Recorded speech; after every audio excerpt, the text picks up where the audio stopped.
kebiasaan mungkin beliau ini selalu bersikap out of the box, di luar bingkai yang semestinya, maka terjadilah seperti itu. Nah, catatan tambahan lagi adalah yang jadi pertanyaan kita ini, apakah akan selalu dibiarkan model-model pemimpin yang seperti ini? Kita tidak bisa melihat sesederhana ini berarti ada yang salah. Ada yang tadi kembali ke awal, ada yang tanda kutip kurang waras dalam melihat situasi ini, kemudian tidak menggunakan akal yang berlogika atau untuk istilah itu akal sehat dalam mengambil kebijakan bahwa harus menunggu atau merekomendasikan. Maka harus ada koreksi di situ.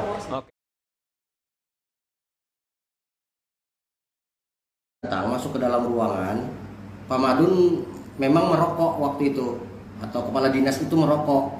Dia naik ke atas podium, ke atas panggung, lalu memberikan sepatah dua patah kata lalu turun, dan dia meminta asbak kepada bawahannya, tolong minta asbak. Waktu itu dia mematikan rokok. Setelah dia mematikan rokok, lalu si perempuan itu mencak-mencak kayak orang kesetaraan, Bapak tidak menghormati kami dan sebagainya dan sebagainya. Lalu kami seisi gedung itu bingung semua, kenapa ini kok bisa gini seperti ini, padahal posisi ibu itu di tengah, jauh dari posisi Pak kepala dinas itu. Jadi saya yang di depan, yang bangku yang beliau datang dengan rokok, Pak. Rokok dan sendal. Sendalnya warna kuning, saya masih ingat tadi. Assalamualaikum warahmatullahi wabarakatuh. Berjumpa kembali kita dalam ngobrol pinggiran akhir pekan, dialog yang diinisiasi oleh jejakrekam.com dan jrnews.co.id. Kali ini dalam ngopi masih kita dari RMI Cafe Banjarmasin, kita akan berbincang terkait dengan ada hal yang menarik dalam beberapa hari ini terkait dengan viralnya video yang diupload atau diunggah oleh salah seorang guru atas nama Amalia Wahyuni di akun Instagram @amaliawyn soal kehadirannya dalam sebuah rapat koordinasi tim pencegahan dan penanganan kekerasan di lingkungan Satuan Pendidikan SMK tahap 2 yang diselenggarakan oleh Dinas Pendidikan Provinsi Kalimantan Selatan, di mana dalam video tersebut dia menyampaikan soal kehadiran oknum kepala dinas yang kemudian dianggap tidak sopan hadir di ruangan itu, termasuk kemudian merokok di ruangan ber-AC yang kemudian ditegur oleh guru yang bersangkutan, dan hari ini itu menjadi viral. Terkait dengan oknum kepala dinas yang bersangkutan, sebelumnya juga sudah sering beberapa kali kita diskusikan dan kita bahas dalam podcast ini, dalam dialog ini. Saat ini sudah hadir bersama kita yang pertama ada Bang Dr. Subhan Syarif. Assalamualaikum Bang. Waalaikumsalam. Sehat hari ini? Alhamdulillah sehat. Jadi oknum kepala dinas itu mempertemukan kita dalam obrolan kali ini lagi. Pada beberapa bulan lalu kita juga ngobrol di sini. Tapi itu waktu itu nuansanya waktu pemilu. Waktu pilpres ya. Pileg. Pileg Pilpres. Terlibat dalam tanda kutip kampanye tersebut. Iya, dan hari ini kemudian kita mempercakapkan itu lagi. Kemudian juga hadir ada guru besar Universitas Lambung Mangkurat, ada Pak Profesor Hadin Mujad. Assalamualaikum, Prof. Salam. Sehat hari Prof. Sehat, alhamdulillah. Jadi karena beliau hari ini kita bertemu lagi. Kaya dengan bahan. Kaya dengan bahan. Kemudian juga hadir ini dari Komandan Batambanyu. Wah, Dedi Fahman Nadi. Assalamualaikum, Ded. Sehat hari ini. Alhamdulillah. Kita lama gak ada ketemu. Ini orang paling sibuk, banyak agenda. Soalnya lagi kan rencana ekspedisi. Ekspedisi jadi kan? Ekspedisi kita ke Universitas Lambung Mangkurat. Dalam rangka Dies Natalis. Itu di bulan September. 66 bulan September ini. Bulan berapa? 66 apa? 66 anak ke 66. Oh, ke 66. Kalian promosi yang mau join silakan. Silakan. Berapa kapal? Fakultas 11. Komandan 1, polisi 2. Wah. Jadi betul-betul ekspedisi menyusuri Sungai Barito. Pacet nih. Pacet jangan-jangan. Jadi ini ekspedisi jilid 2. Pertama saya ingin ke Pak Prof dulu. Pak Prof, ini kan menjadi ramai nih video viral salah satu guru di salah satu SMK di Banjarbaru dalam rapat koordinasi soal yang tadi saya sampaikan di awal. Dan yang bersangkutan kemudian menyatakan dalam video itu dia bertanggung jawab penuh dengan apa yang dia sampaikan sebagai sebuah bentuk protes terhadap oknum kepala dinas itu, Pak Prof. Ya. Ini guru Kalau kita hitung mungkin dari 100.000 baru dia yang berani. Nah, kita sangat setuju. Nah, kita jaga nih guru nih. Nah, ini aset nih. Di dunia pendidikan aset. Jadi harusnya memang seperti itu. Nah, jadi kalau ada yang mengganggu, kita beri advokasi. Bang, jadi hari ini kita kan juga patut bersyukur, ya kan, bahwa gara-gara beliau kita nih bertemu lagi di sini. Seandainya tidak ada ini, mungkin kan tidak membahas ini lagi kan, Bang. Kalau saya kan seperti ini sebenarnya, kita kan perjalanan lama nih kan, diskusi dari yang mulai dari ekspedisi perubahan. Nah, dalam ekspedisi perubahan yang kita sering bahas itu kan ada satu hal yang menarik sebenarnya. Bicara dulu kan mengenai kewarasan, itu kan pada saat istilahnya Pak Anies Baswedan ya, kewarasan dalam bernegara. Ya. Kemudian kalau Rocky Gerung, akal sehat. Mungkin itu bisa melihat sekarang kalau dua-duanya kita gabung, waras dan sehat, jadi akal nih bisa sehat, kemudian bersikap berperilaku bisa waras, mungkin hal-hal seperti ini tidak terjadi. Jadi tidak terjadi itu sebenarnya pertama pertanyaan pentingnya itu kan apakah orang yang misalnya harusnya menjadi panutan, karena kalau kita bicara misalnya seorang pemimpin, maka tentu pemimpin itu kan harus menjadi panutan. Nah, kemudian orang melihat dia sebagai panutan dan dia harus bersikap untuk bisa dijadikan orang lain, diteladani. Nah, beliau ini kan sebenarnya yang menarik itu sebenarnya, saya sepakat konsisten itu ya, cuma yang paling menarik ini adalah bahwa konsisten dalam melihat, beranggapan bahwa apapun yang dilakukannya itu adalah sesuatu yang memang wajar dan mestinya seolah-olah semua orang bisa menerima. Nah, jadi si ibu ini tadi sebenarnya salah satu pelopor yang berani mengeluarkan pendapat yang dianggap bahwa perilaku yang sudah dijalankan atau yang terjadi pada saat acara di luar kota, salah ya? Iya, rapat koordinasi tim pencegahan dan penanganan kekerasan ini kan, di lingkungan sekolah. Apalagi kan terkait dengan acara yang sebenarnya berbau kekerasan ini kan sebenarnya kalau ditarik lebih halusnya kan ada perilaku intimidatif itu sebenarnya di situ. Nah, satu hal tadi dari segi perilaku yang mestinya menjadi tauladan, memberi contoh kepada bawahannya bahwa seharusnya bisa berperilaku yang lebih misalnya beretika. Artinya tuh seperti ini. Persoalan ini kan persoalan yang kita dengar itu kan masuk dalam sebuah acara yang sebenarnya resmi, acara itu. Kemudian dengan pakai sandal biasa, tidak pakai sepatu, dengan baju kaos macam dan merokok ya seperti itu ya, kalau tidak salah, kalau koreksi kalau berdasarkan video si Ibu Amalia iya. Seperti itu ya. Nah, jadi ini gambaran sebenarnya yang dihadapi ini kan para guru. Dan tidak semua guru itu yang mereka merokok. Dan tidak semua guru itu yang sebenarnya bisa mencium baunya. Misalnya seperti saya kalau dengan orang merokok di hotel dia merokok udah pusing. Nah, kadang-kadang kalau misalnya pada acara kita ya mau tidak mau terpaksa memberitahu kepada yang bersangkutan yang hadir di acara rapat itu, kita beritahu mohon izin bisakah tidak merokok karena kita alergi atau kurang nyaman dengan ada rokok, menyebabkan kita bisa flu segala macam bersin-bersin seperti itu. Dan biasanya mereka mengerti gitu kan bahwa ini semua orang pada saat di tempat area publik itu tidak sembarangan boleh melakukan kegiatan seperti merokok tadi. Nah, jadi ini persoalan yang harusnya dipahami oleh si pemimpin, si oknum tadi. Si pemimpin ini tadi yang memimpin ini kan pemimpin ini kan. Nah, artinya pemimpin ini kan menurut saya dari perjalanan panjangnya ini memang sangat tidak bisa bekerja dalam pakem yang semestinya.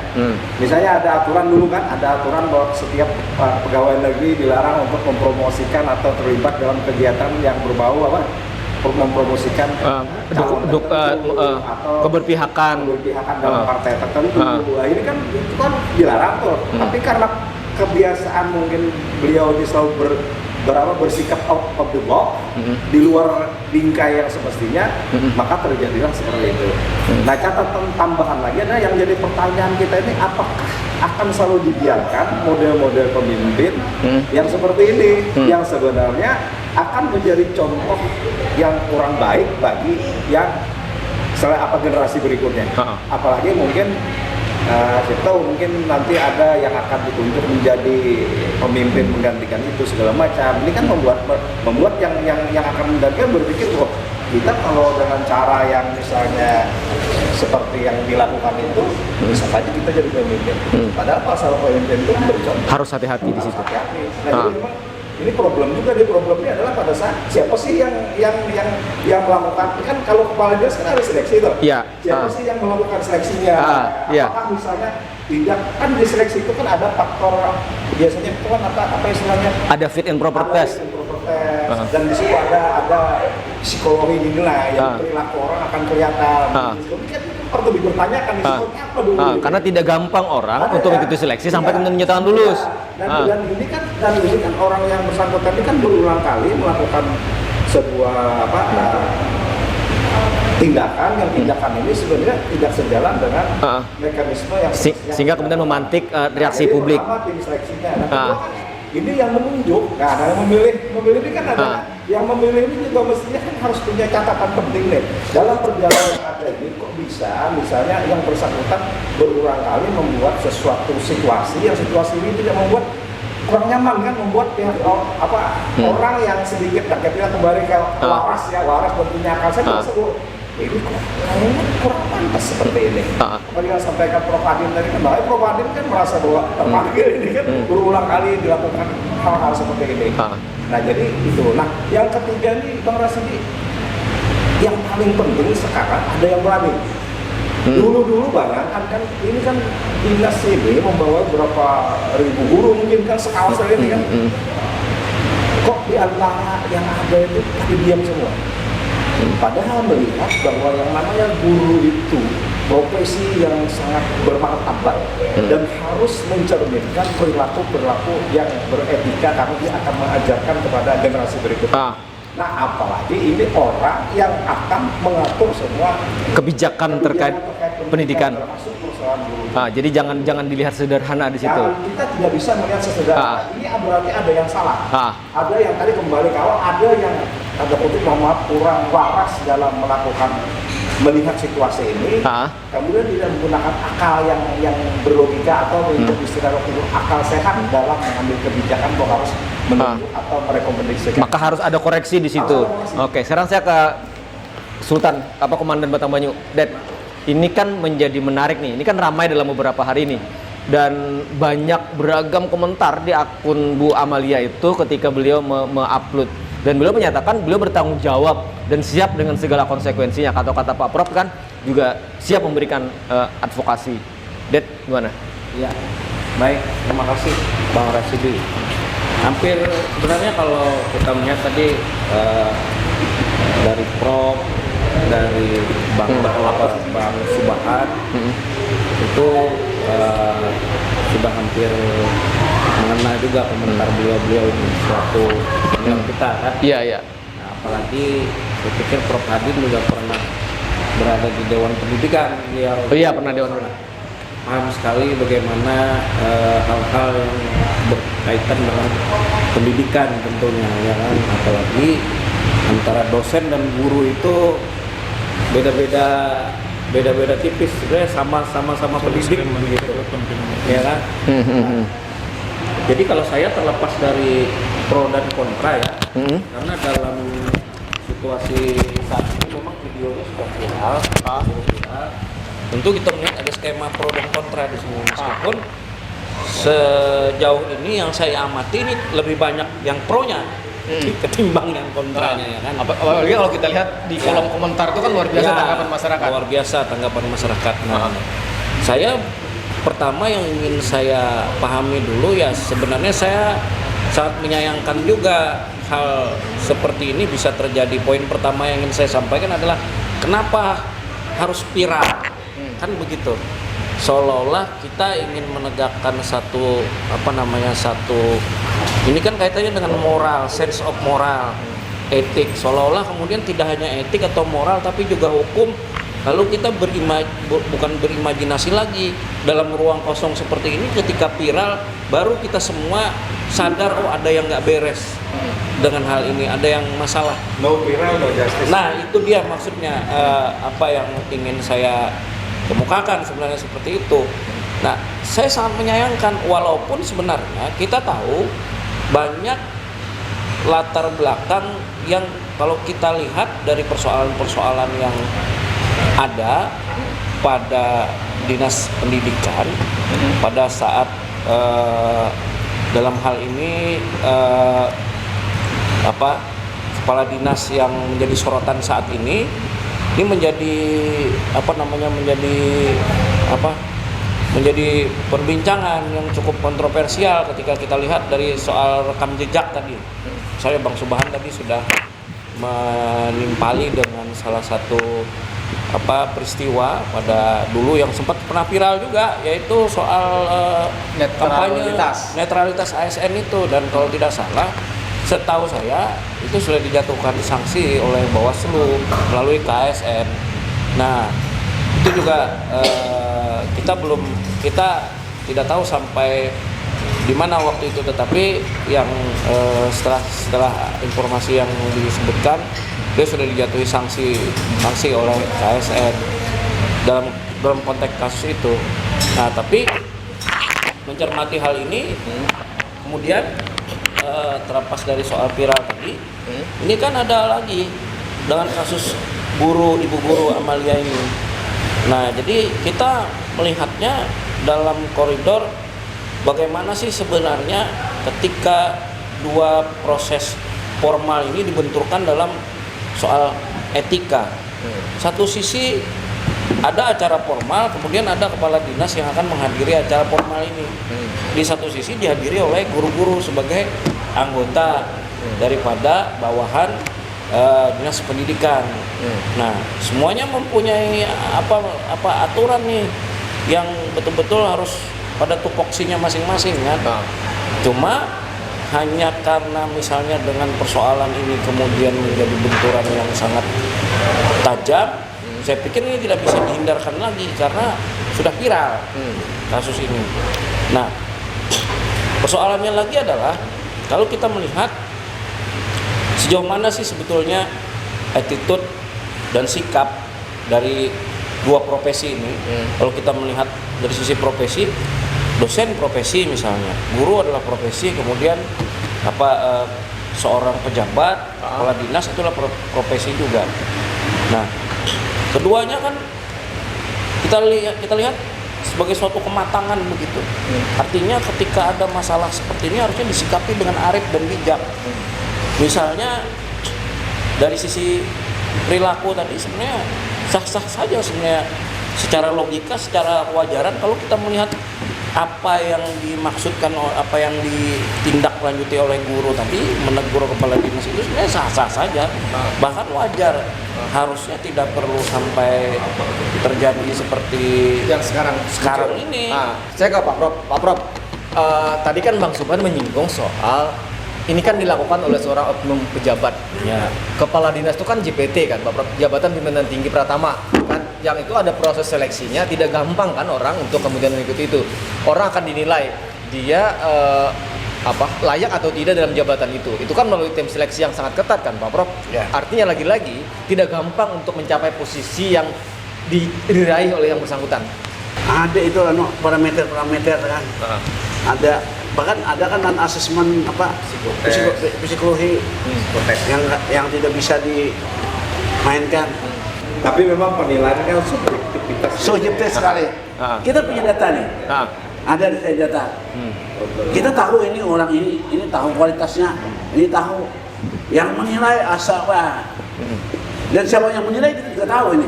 Ada orang. Prof, tapi kan di situ kredibilitas tim seleksi kan ditentukan kan, Pak Prof? Orang yang menjadi tim seleksi kan menjadi pertaruhan nih. Kalau dia salah memilih, berarti kan ada problem dengan tim seleksinya kan, Prof? Ya itu kalau tim seleksinya misalnya bisa introspeksi diri.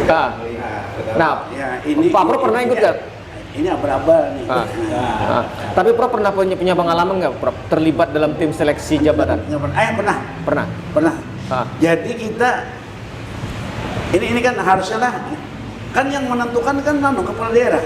Iya, ketentuan akhir. Nah terakhir, berapapun angka yang dicapai oleh seseorang itu tidak terikat. Nah semestinya konsisten lah si penilai itu dengan Hasil tim sel. dengan ilmunya ya tim sel itu kan pansel. Pansel ya. Nah, dengan apa ilmunya ini kayaknya tidak sangat. Ini saya punya data ini.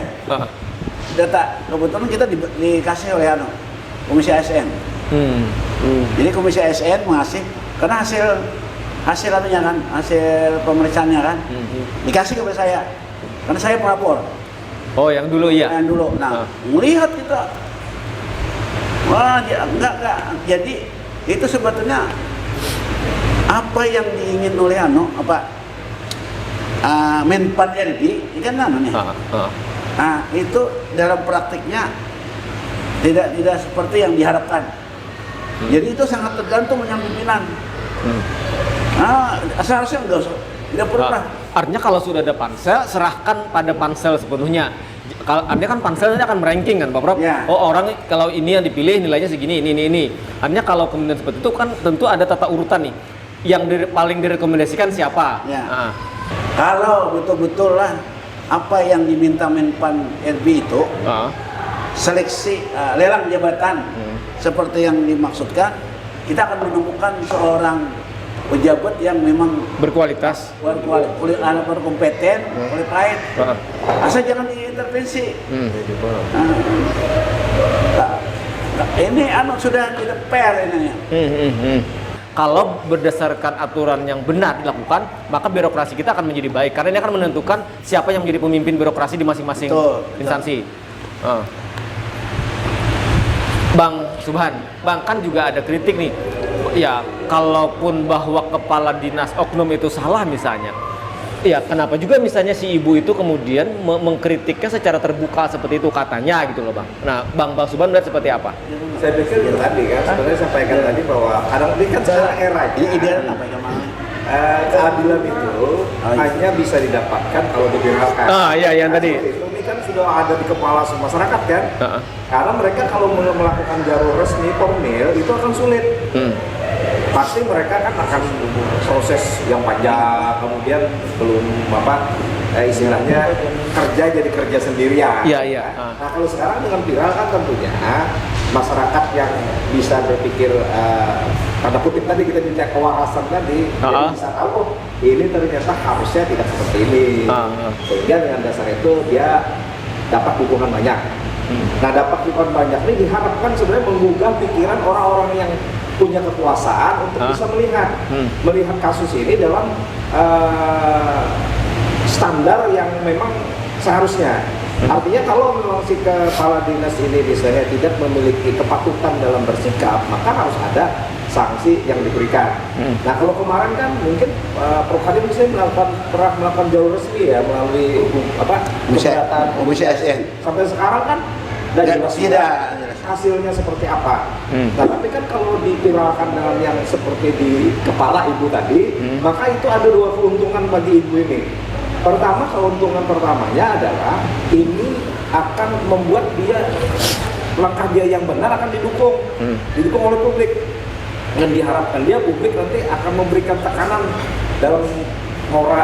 moral dan politis kepada si pengambil kebijakan. Bang, artinya ada pelajaran penting dari kasus ini mengingatkan kepada para pejabat, para penguasa hati-hati, karena hari ini ada ibu yang berani, dan kita berharap nanti berikutnya. Saya pikir ini awal nih. Karena dukungan publik kuat kan. Bahkan kan kalau saya pribadi sebenarnya melihat ini kan sudah berulang kasus ini. Kasus ini kan sebenarnya kasus persoalan etika dalam status sebagai pegawai negeri itu kan berulang kali diabaikan. Jadi ibu ini itu momentum pertama tadi secara politis itu akan mendapatkan dukungan di publik.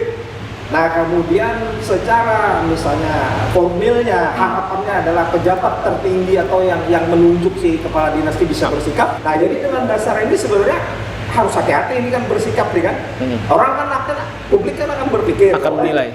Kalau misalnya nanti aku memilih yang modelnya seperti yang terdahulu, Yang sudah-sudah. maka bisa saja nanti kasus pemilihan model-model seperti ini terulang lagi. Artinya orang-orang yang sebenarnya secara kemampuan psikologis belum mampu untuk menjadi pemimpin, tapi kemudian dipaksa tanda kutip untuk menjadi pemimpin untuk kepala nanti tadi kan bisa seperti itu. Iya. Nah ini harus menurut saya kan harus disikapi dengan mekanisme. Jadi jangan diabaikan yang kayak gitu. Karena ini akan bergulir. Nah apalagi kalau saya misalnya agak ini juga ya agak prihatin lah bahwa di tengah kita melihat berbagai persoalan yang telah dilakukan oleh pejabat ini tadi, kok bisa bawahan-bawahannya guru-guru yang lain segala kok bisa menerima itu diam saja, menerima dengan biasa-biasa saja. Nah ini kan momentum yang digunakan ibu ini kan bisa jadi pemicu. Itu bisa aja suatu saat kan mungkin ada yang berpikir, oh kita munculkannya petisi ketidakpercayaan kepada misalnya seperti yang terjadi kasus kalau tidak salah di Kandangan ya, yang kepala kalau tidak salah di agama apa ya? Iya, kepala kantor Kemenak. Kemenak kan? Nah, itu kan semua pegawainya kan tidak percaya lagi. Iya, mesti tidak percaya. Kalau mestinya memang ada yang menurut saya ya, harusnya ada yang bisa berpikir sehat sama seperti yang ada di Kandangan ini tadi kan. Iya. Yang di kawasannya ada berpikir sehat. Ibu ini menjadi pionir dalam mengajarkan kepada yang lain. Ini kan kita ini kan institusi dinas pendidikan, institusi yang sebenarnya terkait dengan masa depan bangsa, generasi segala macam. Nggak bisa kita membiarkan persoalan yang misalnya yang ini tadi ini menjadi sesuatu yang dianggap biasa-biasa saja, karena akan mencederai bahkan akan mengurangi persoalan harkat dan martabat seorang pendidik, seorang misalnya guru, seorang yang terkait dengan dunia pencerdasan kehidupan anak bangsa kita. Jadi di titik ini kita tidak boleh main-main. Ya, terakhir saya ingin ke Pak Prof terakhir, bagaimana kemudian kita mengingatkan, kita kan akan pilkada nih Pak Prof, nanti akan terpilih kepala daerah mulai dari gubernur, bupati dan wali kota setelah 27 November, mengingatkan pada para kepala daerah terpilih agar hati-hati dalam memilih kepala dinas, tidak hanya dinas yang sekarang kita soroti dinas pendidikan kan Pak Prof, tetapi betapa pentingnya memilih orang itu dengan basis yang tadi Prof sampaikan. Jadi kan kalau peristiwa-peristiwa yang kejadiannya harusnya menyadarkan mereka kan. Nah tapi pengalaman selama ini tidak sadar-sadar juga. Nah maka jalan terakhirnya adalah si pemilih jangan lagi memilih yang pemimpin yang mengangkat orang yang memang yang tidak siap sebagai pemimpin. Jadi yang menentukan sekarang kan akan datang ini kan rakyat kan. Guru-guru yang sudah merasa tertindas yang berarti guru-guru harus waspada juga sekarang. Iya. Kalau memilih kan Kan pemilih yang terbanyak itu banyak guru-guru. Jadi menjadi poin penting. Saatnya guru-guru harus menentukan sikap. Artinya guru-guru harus bisa sebagai fungsi dia mencerdaskan bangsa.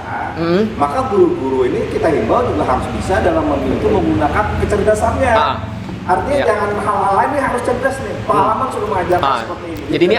Jadi di sini ada irisan yang sering kita diskusikan soal bagaimana ekspedisi perubahan, bagaimana kita menyikapi pilkada yang akan berlangsung 27. Perubahan itu Mas ini harus dimulai dari diri kita sendiri. Artinya kalau memang guru-guru atau siapapun yang memang ingin menjadikan sebuah situasi itu lebih baik, maka dia harus mulai dari dirinya. Dan ibu ini sudah memulai. Pada saat ibu ini menyatakan bahwa dia tidak sependapat dengan yang dilakukan oleh kepala dinasnya dengan aturan misalnya ada dasar yang di dalam pendidikan itu kan sangat tidak mungkin untuk misalnya mengajar sambil merokok dan lain sebagainya.